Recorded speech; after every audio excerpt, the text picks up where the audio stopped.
and welcome to the first Global DAT Task Force Learning Hub webinar. As a little bit of background in terms of our thinking about the Learning Hub is that we host a number of webinars for the coming 6 months to stimulate country learning. So there are a lot of countries that already have experience in digital adherence technologies, and so we'll be picking a number of different topics and requesting that countries present on their experiences related to that particular topic. And the other vision behind this particular webinar is that we are also able to stimulate networking between different countries so that countries can share their experiences based on their context, and other countries could leverage some of that, that learning in terms of planning for their own digital adherence technologies. So with that, I'm going to introduce myself. I am Ines de Koof-Carter. I'm based in the Netherlands at KNCV Tuberculosis Foundation, and I am the coordinator of the Global DAT Task Force. And then in addition to that, we have a presenter from Tanzania, Baraka, who I'll introduce more just now, as well as Millicent from Kenya. Then we also have our communications expert supporting us. That's Juan Barrios, and he will be supporting the Q&A section. So just before I get started, please feel free to post any questions in the chat.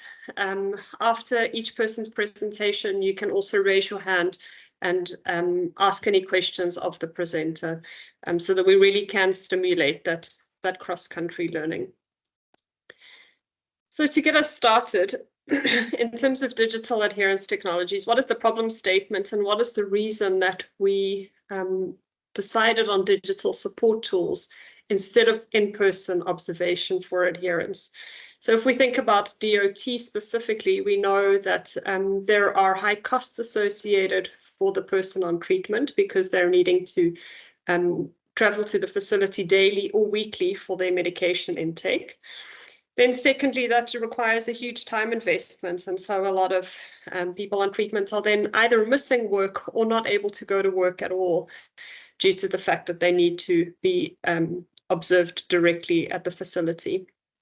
Then thirdly, knowing that TB is a highly stigmatized condition, when a patient travels to the health facility on a daily basis, they have the risk of increased stigma because of their increased visibility at the facility. Then thirdly, if we think about directly observed treatment, this assumes that patients have or need the same level of care, and actually they don't. Patients, depending on their circumstances, need different levels of monitoring and support. And then lastly, we know that there is a heavy workload associated with DOT for the healthcare facility and for the healthcare provider.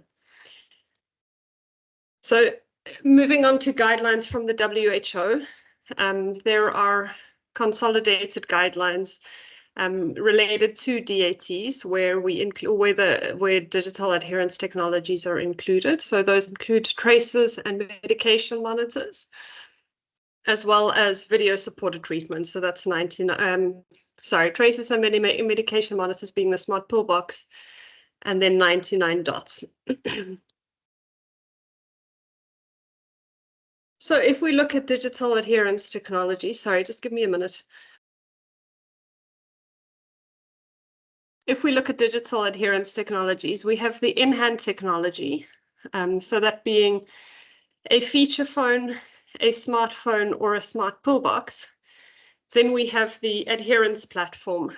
So that is basically what the healthcare provider accesses to look at the patient's medication intake. And from there, we are able to leverage data that's generated on the adherence platform for countries to be able to make strategic decision-making going forward and define priorities as a country. So when we think about the smart pill box, there's the pill box, which is the technology in hand, and that is what a patient opens and closes. And that triggers a message that is then sent to the adherence platform. So that's where this particular conversation comes in. That opening and closing event is then uploaded onto a secure cloud or in-country server, and a healthcare provider from there is able to access the patient's adherence data and provide individualized follow-up and treatment. So the next slide is related to the medication sleeve or label. It's also previously referred to as 99 dots. And so this is has a very similar process to the smart pill box. The only difference is that a patient needs to use the code that's on their medication sleeve, and they send that to a toll-free line, or they make a toll-free phone call to submit their code. And that is then sent to the server, and that server uploads it onto the adherence platform for a healthcare provider to review. Then lastly, there is video-supported treatment, and this is where a patient basically records their video of them taking medication. That particular video is then encrypted and it's uploaded onto a secure cloud or in-country server.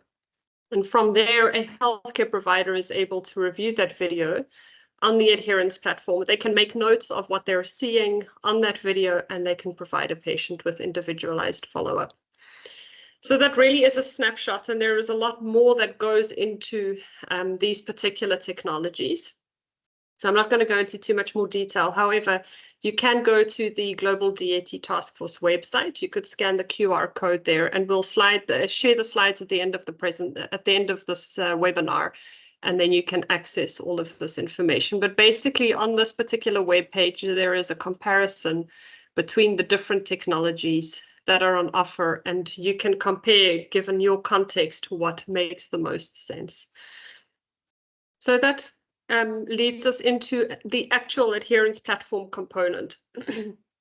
So if we think about the workflow for an adherence platform, basically there is the healthcare provider who accesses the adherence platform, and from there they are registering a person on treatment onto the platform, and they link them specifically to either the smart pill box, the medication sleeve or label, or video supported treatment. Then once the patient goes home and interacts with this technology, the healthcare provider is able to go and look on the adherence platform. So you can see here in the second graphic, this is what an adherence platform could look like. So they review the person's adherence calendar, and from there they're able to provide tailored support per person on treatment under their care.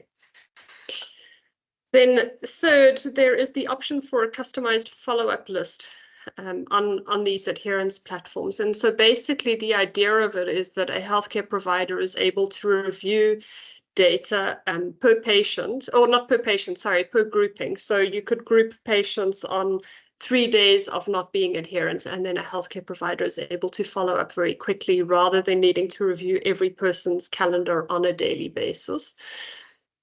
And then fourth, there is the possibility from these platforms to download reports for monitoring and evaluation and for strategic decision-making as a country. Now, my last slide in terms of introducing these, the adherence platform, is there are a number of considerations that you want to keep in mind when you're selecting a platform as a country. So as a start, you need to be able to look at what the country and health system digital preparedness is, as well as what the existing digital ecosystem is. And from there, you can decide whether it would make sense to look at a platform that's already in existence and the adaptation of that. So there are costs related to that, versus costs related to the development of a new platform potentially. So those costs would include the actual technology, the hosting of the platform, any support that might be needed, and then maintenance of the platform. Then a third consideration based on what the digital ecosystem is like is to make sure that you're avoiding additional silos.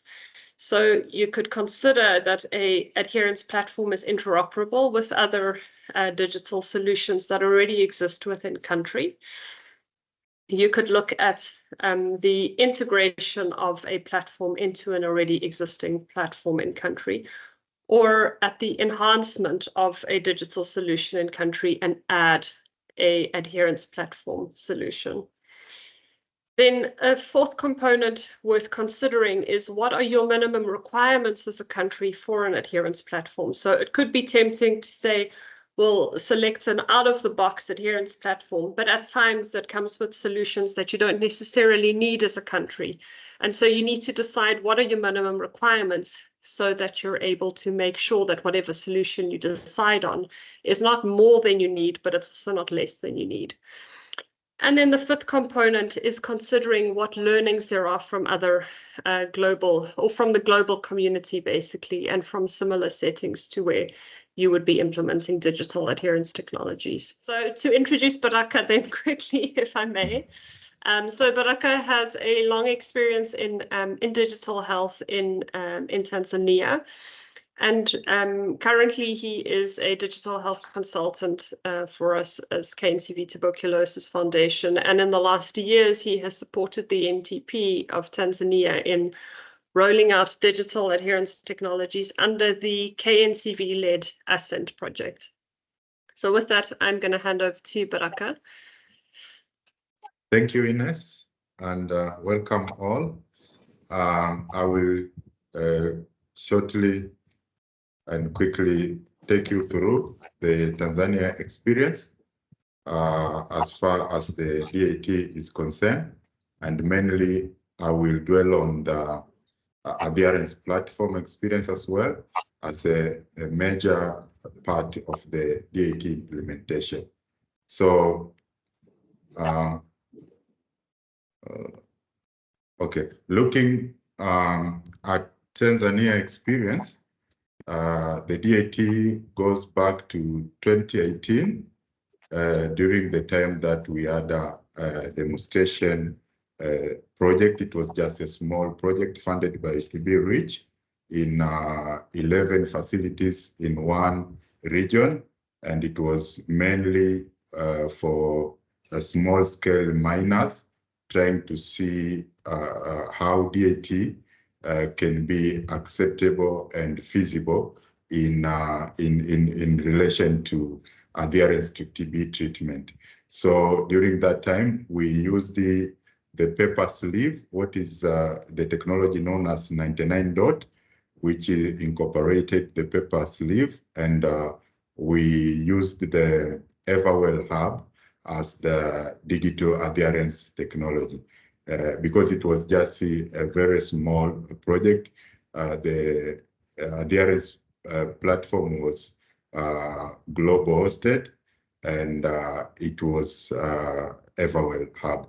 Then we moved to a bigger project, and this was it was a randomized trial, Ascent, and mainly it was also testing the effectiveness of DAT in relation to the treatment outcome of TB. The project ran in 5 countries concurrently, and Tanzania was one of them. So for 3.5 years, we had 72 facilities, 36 being the control and 36 being the intervention side. And in there, we really have a lot of learning, and currently the results has been disseminated on all the aspects that were in the study. But as far as the implementation is concerned, we were now using what was known as medicational stickers or labels. After the experience with the paper sleeves with a lot of challenges, then we decided to change the 99 dot to labels, and instead of the sleeves as the picture is showing there. And also we implemented 2 technologies. One was that 99 dot using sleeves, using the labels, but again, we also use smart pill boxes. And now we had also the Everwell hub as the adherence platform, but it was in-country hosted.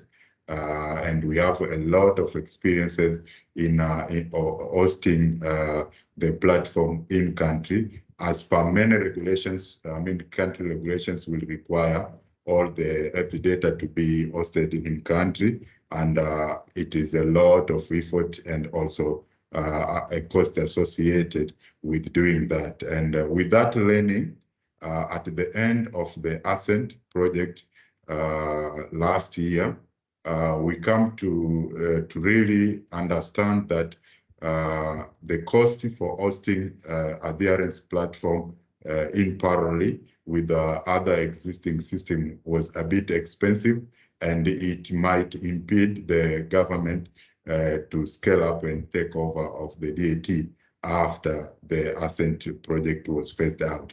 And with that understanding, we come to agreement that we explore the work around or to make sure that the DAT implementation can be sustainable in the country.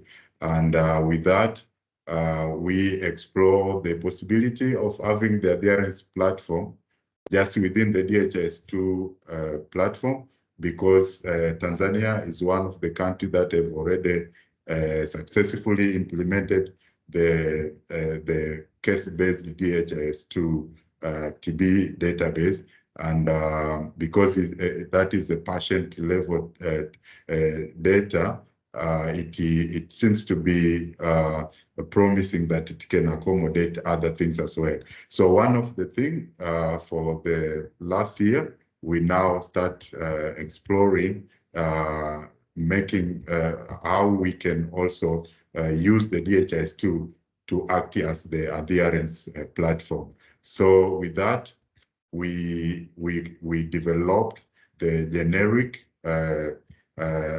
app which can really manage all adherence related issues as per TB or any other treatment.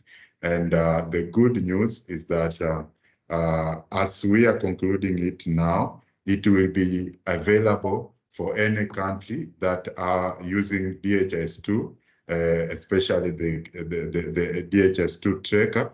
They can readily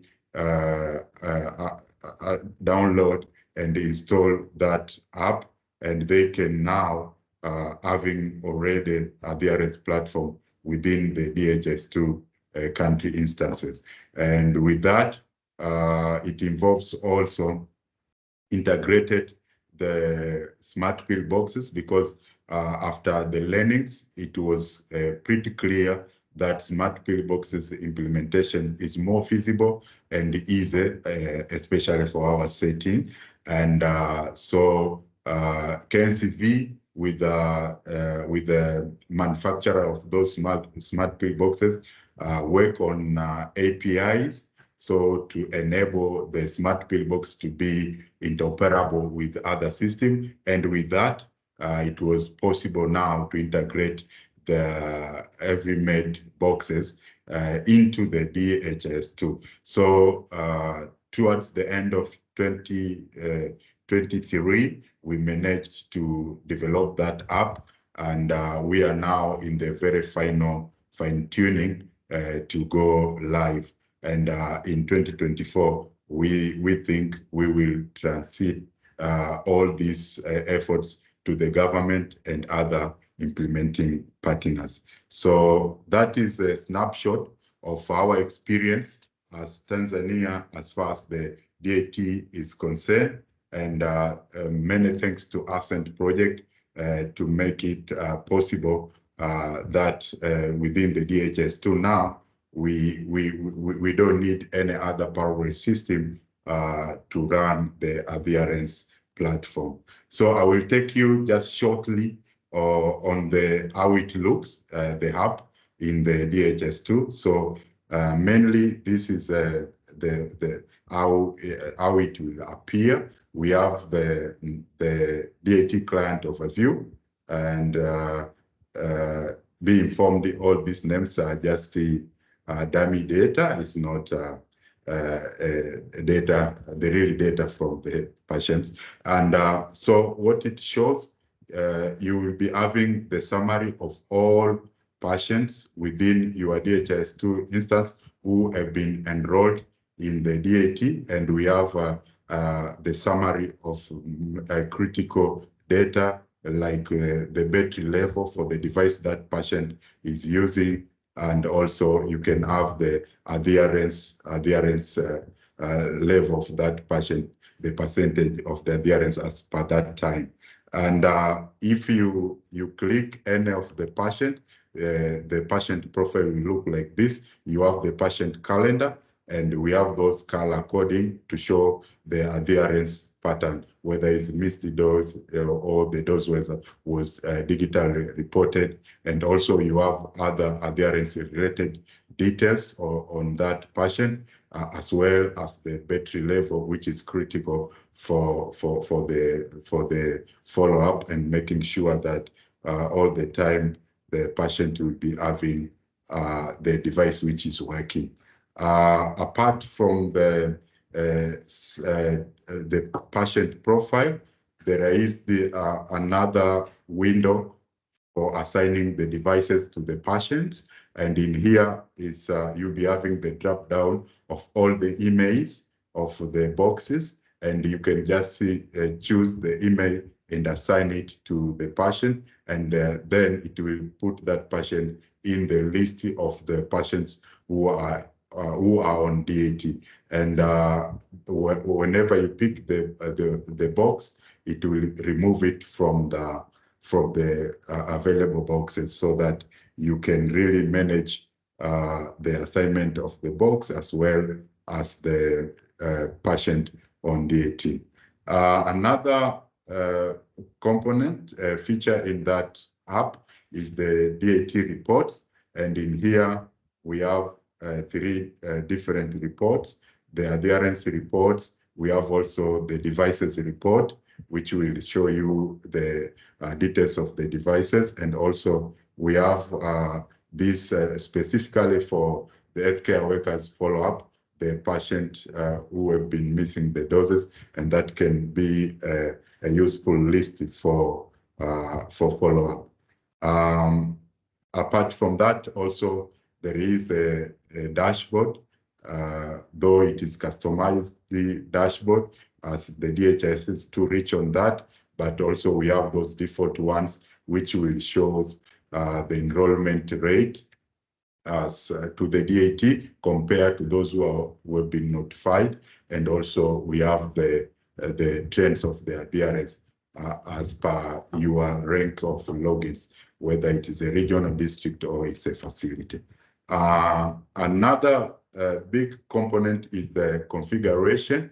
And this is where, if any country want to adapt the system, they will just go in there and do the configuration to make this adherence platform available within their instance. And in the configuration, mainly, there is this program mapping, which is just mapping the data elements from the app to how the DHIS2 instance define your data elements, to make sure that the two can communicate. Another component on that is the DAT devices. Mainly, this will be the assignment of the APIs and making sure that the devices are available and they can really communicate with your system. And last configuration phase is the regimen, where you can go in there and define the regimens that is available. And you can, this one is not only for TB, it can be for any treatment. It's only the matter of configuration for what you want really to track, or as far as the adherence is concerned. So those are the mainly, in the nutshell, the look of that platform. We had some challenges during the development and testing of this system.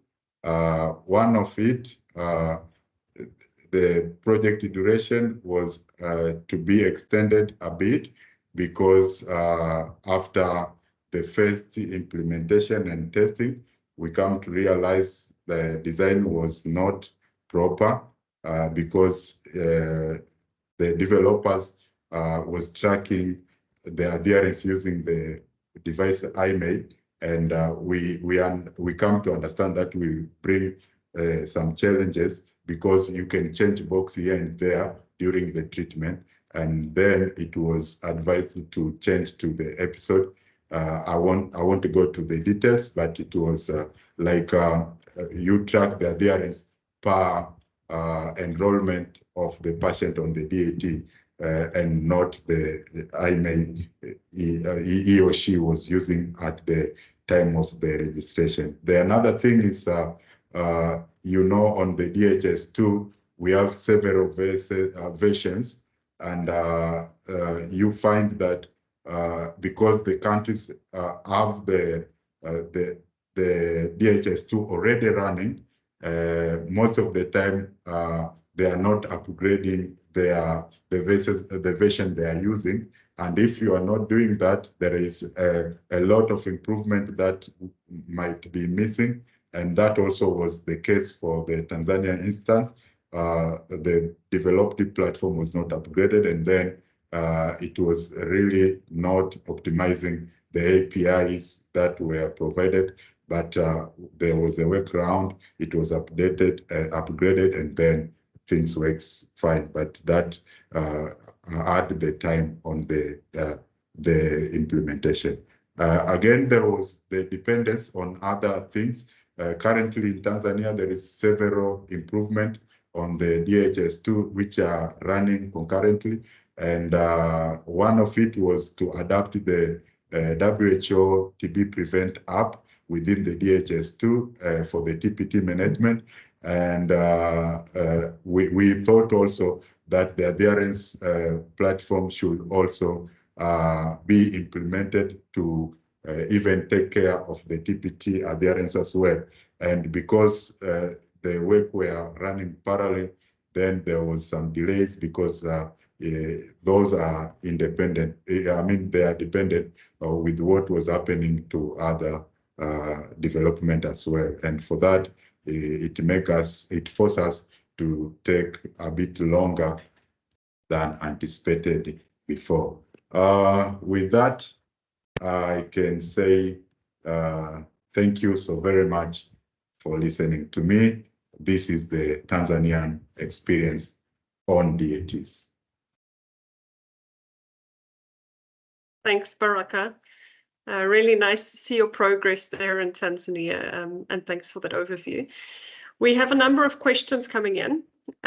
I'll kick off with one question from my end. When or what process would countries need to follow if they've already got the DHIS2 in country to be able to begin rolling this out? And when could we anticipate that this particular module for DHIS2 is ready for other countries to implement?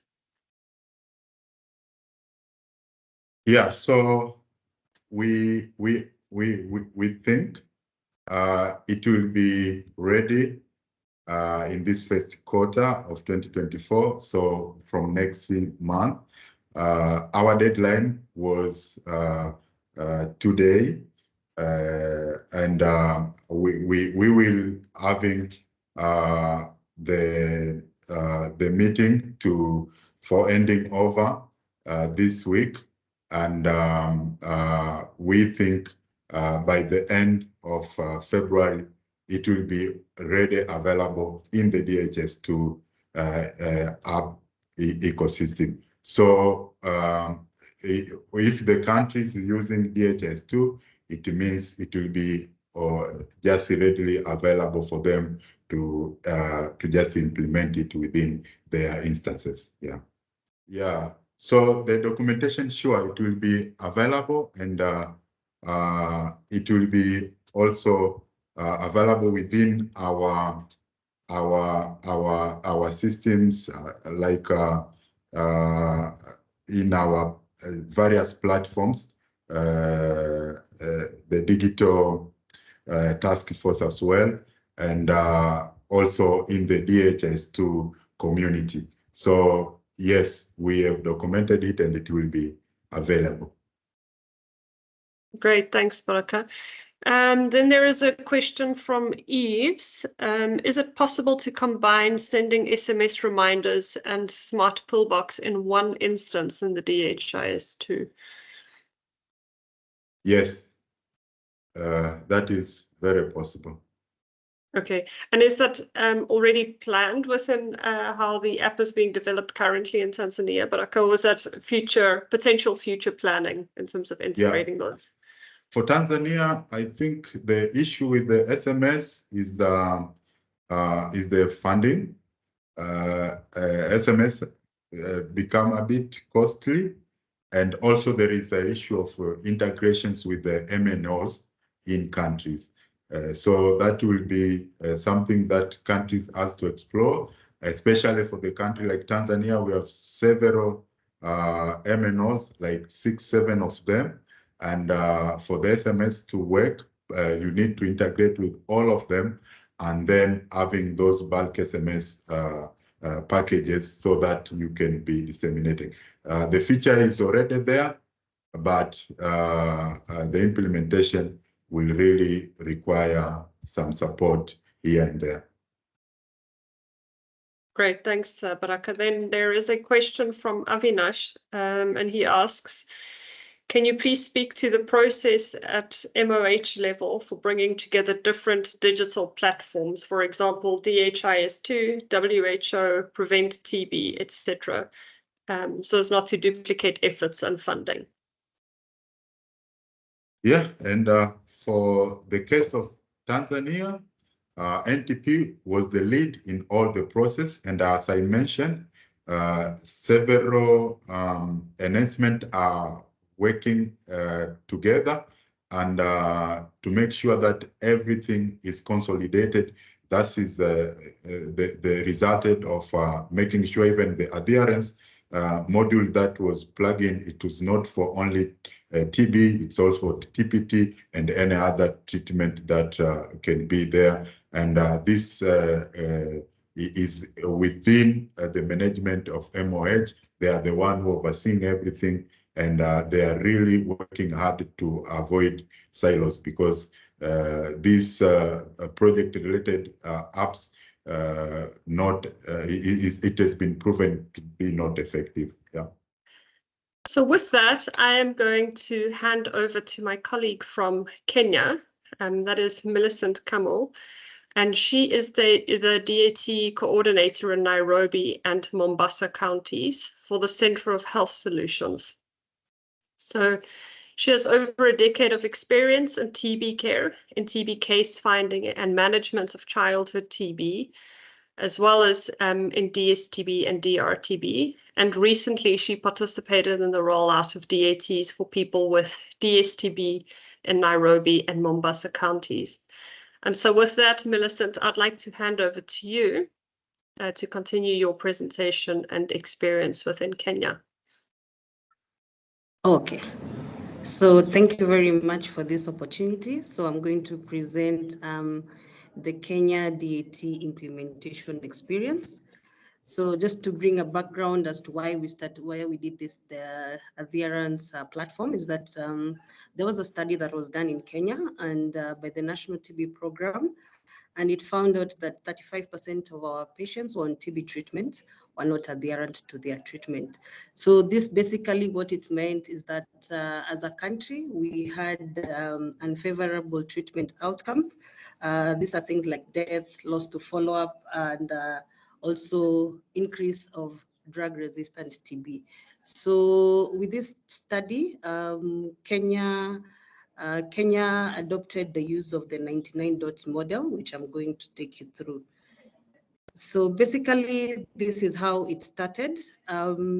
So we've had different stages in terms of implementing the DAT adherence. Is that first of all, we started the system development. There was a lot of engagement with other different developers on who is able to provide a solution for us, an adherence platform for us that can be used by the healthcare workers that is a platform that provides the kind of deliverables that we wanted. So after several meetings, we were able to settle on Tibulite, on a developer who is going to we are going to use a locally existing mechanism that is called Tibu. This is a surveillance system that is used in Kenya for the TB program. So the DAT, the module, the type of model that we picked, the adherence platform, we were able to embed it into that TB platform. So what this really meant for us, it was a cheaper way of the uptake of the project. And it also meant that we are able to incorporate our TB data into one platform where all the healthcare workers are able to access. So after that, we got into country entry meetings. So basically, the country entry meetings was really to get a buy-in from the counties. Administratively, Kenya is divided from the country, we go to the county. So this pilot project, we were implementing it in 2 counties, that is Nairobi and Mombasa. So we engaged the county health management team so that they are able to own the process. After that, we did key messaging workshops. What this means is that in terms of the platform, the adherence platform, what kind of language would we want it to be written even in terms of the SMSs that the patient and the healthcare worker were getting, because in Kenya, generally it's a both English and Kiswahili speaking country. So we were able to generate health messages that the healthcare workers were able to use whenever they were going to enroll a patient to DAT. After that, after the key messaging workshops, we did training for the TOTs. This basically meant from the county teams that is in Nairobi and Mombasa, we identified trainers of trainers who are eventually going to cascade the training that we do to them to the healthcare worker on use of the medication sleeves, that is the Session 99 model, and the use of the digital adherence platform. So after that, after the TOT is when we went to healthcare worker training at the facility level, and finally the enrollment of patients into the platform, which started in December 2022. So basically, I'm going to walk you through on how our Tibulite app looks. The one that I told you that is embedded in the National TB Surveillance System. So basically, this is how it looks when you go to Play Store. The healthcare worker is able to register for this app using their email address and a password that is specific to them. So basically, when they log in, as you can see, it has got 8 modules. So for the 8 modules, it's starting from when we are screening the patient. When the patient comes in as a presumptive case to the facility, they are screened. There's an appointment register button where basically it's just for putting the appointment date and the time when the patient will be coming back for the clinic. So when a patient is diagnosed to have TB, they are registered in the TB platform. Here they get a facility-specific unique identifier that the patient will now be followed up on the platform. So for Kenya, we had a category, we had an eligibility criteria for who is going to be enrolled on DAT.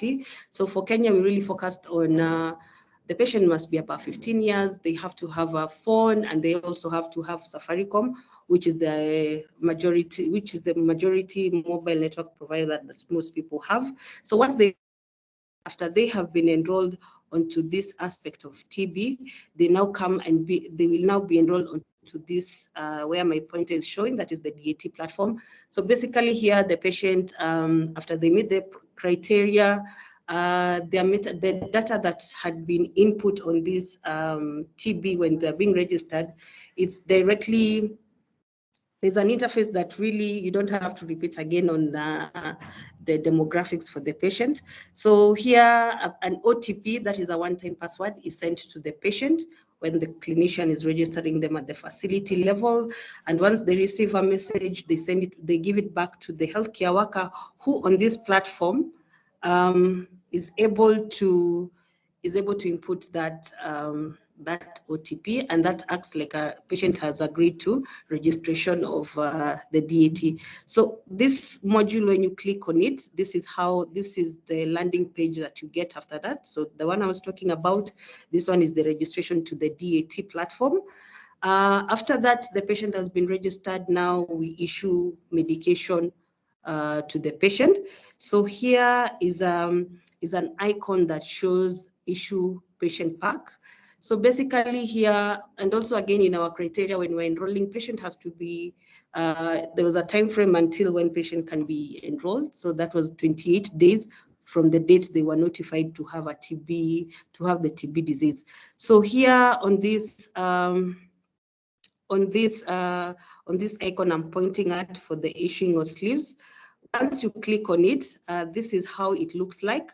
So here you are able to search for the patient that you want, or the one you just registered.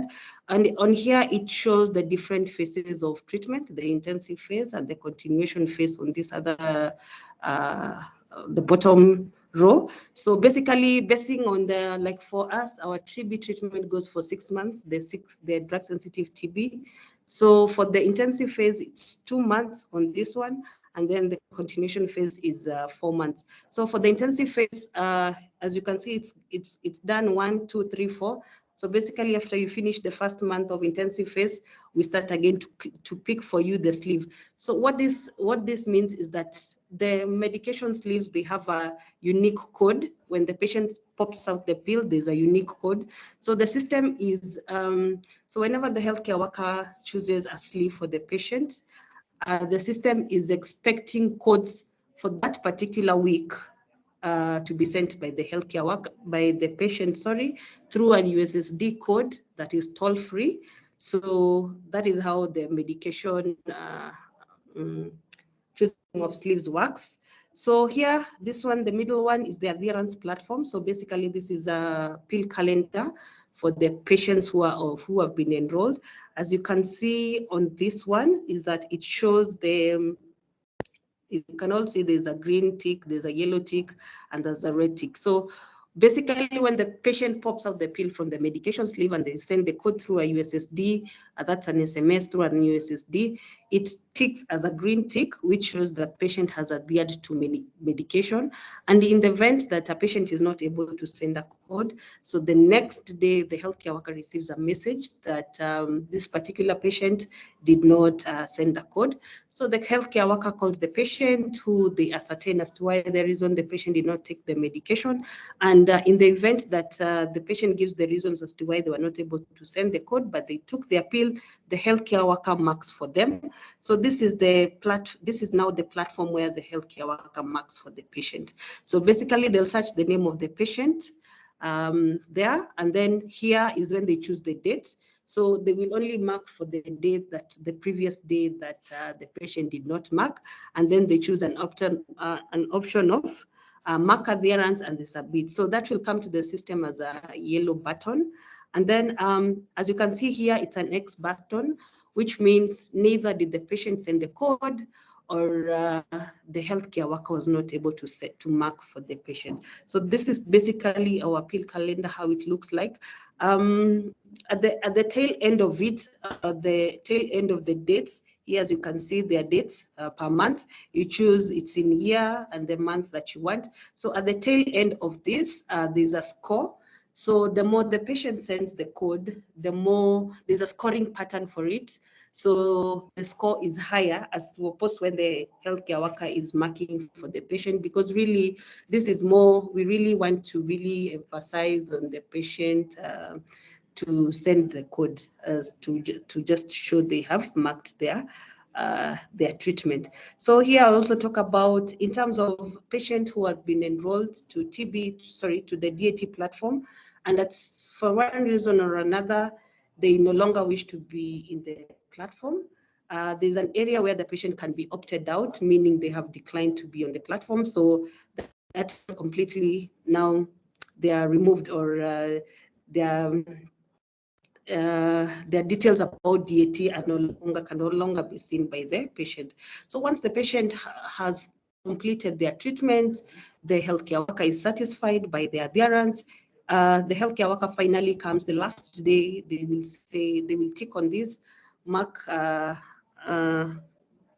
outcome already assigned, such that the system can stop prompting the healthcare worker, either the patient did not send the code, or also the healthcare, and also the patient who receives a message daily reminding them to take their treatment. So basically, that is how the app looks like. This is just by the way, since we started the enrollment process in December 2022, apologies, we've been able to, our target was to get 5,000 patients. We've managed to do 4,625. That is 85% of that. And using the, as I told you, the adherence at the back of the pill calendar, we are able to calculate the adherence percentages in the different sub-county levels.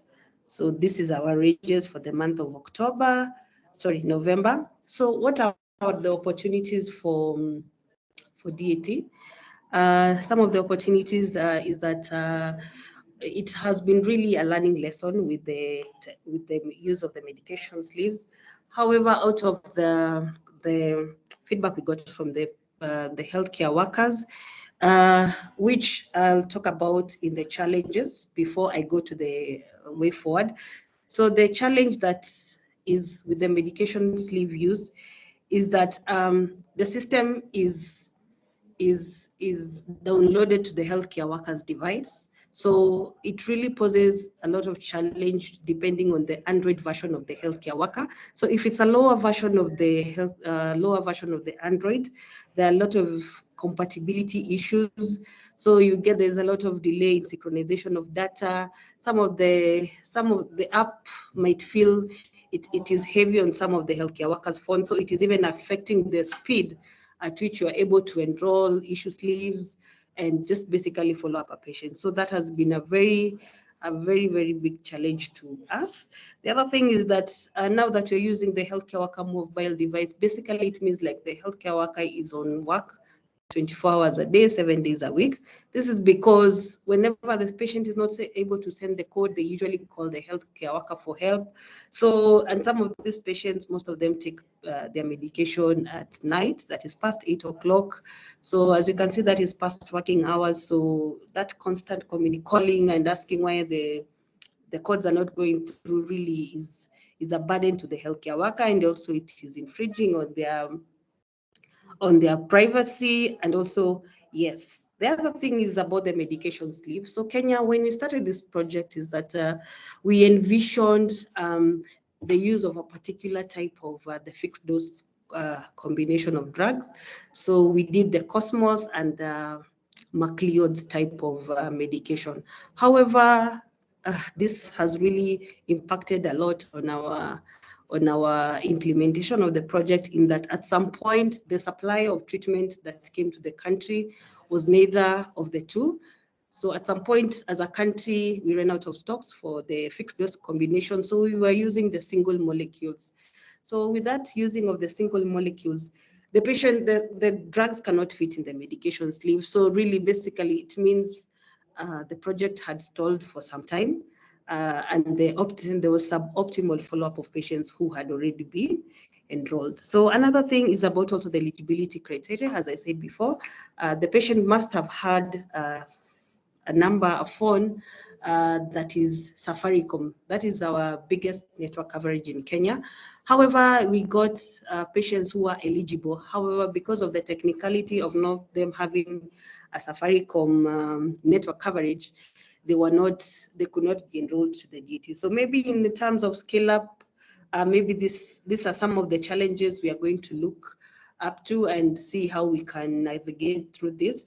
So what are the opportunities for Kenya is maybe there's a possibility of using the pillbox. And if that is going to be, it is at it's still not yet confirmed, but it's going also to be scaled up to other counties. This, as I said before, we were implementing it in 2 counties, so probably there's a scale up to another 21 counties, but that is yet to be taken up.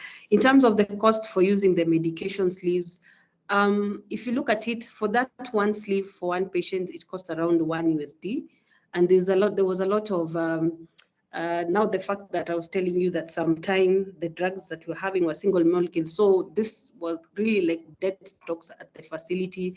So really, in terms even of even if we scale it up to other counties, the medication sleeves might be a very expensive option for us. So there are talks about the use of pillbox in that it has a 6 months battery life, it is rechargeable, it can be used for another patient. Once the patient has finished their treatment, they take it back to the facility and it can be charged and use it to another patient. Another opportunity for us is that there are those Tibulite, the system that I was showing, there's some functionalities. The healthcare workers have raised concerns in terms of its usability. So we are really constantly updating the app. So far, we've done like 11 enhancements since the DAT project was rolled out. So yeah, and again, like for the medication sleeves, we really put it like it has to be like we did a one shoe fits all kind of strategy. So with the lessons that we've learned, we've seen that there are different groups that will probably need a different type of an adherence platform for them. So maybe in the event of a scale up, all this is going to be considered. Yes, so I believe that is all, and thank you. Thank you, Millicent, for the very comprehensive presentation. Really nice to see as well in Kenya the leaps that you've taken forward in introducing digital adherence technologies, and also that you have this scaled approach where you're trying one technology and then also learning lessons from that technology implementation going forward. So there is time for a little bit of time for Q&A. I see in the meeting chat, there is a question by Avinash. Okay, so the question is that he noticed that there was a wide variation in adherence, and that in some cases the digital adherence dropped to as low as 40%. So are you able to provide just some challenges with regards to that?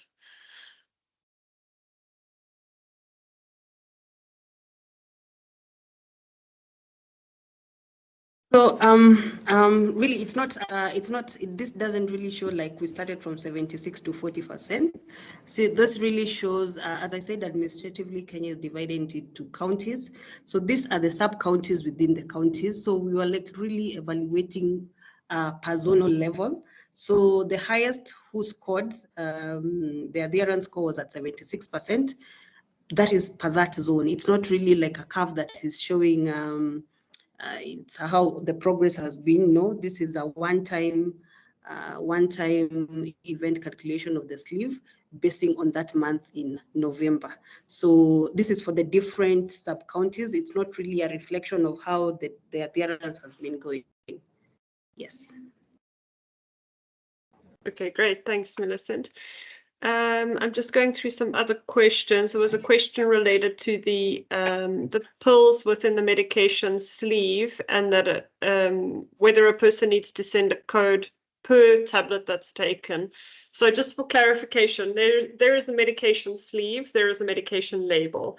The label you attach to the entire blister pack, and then it's the same code basically that a patient sends every day.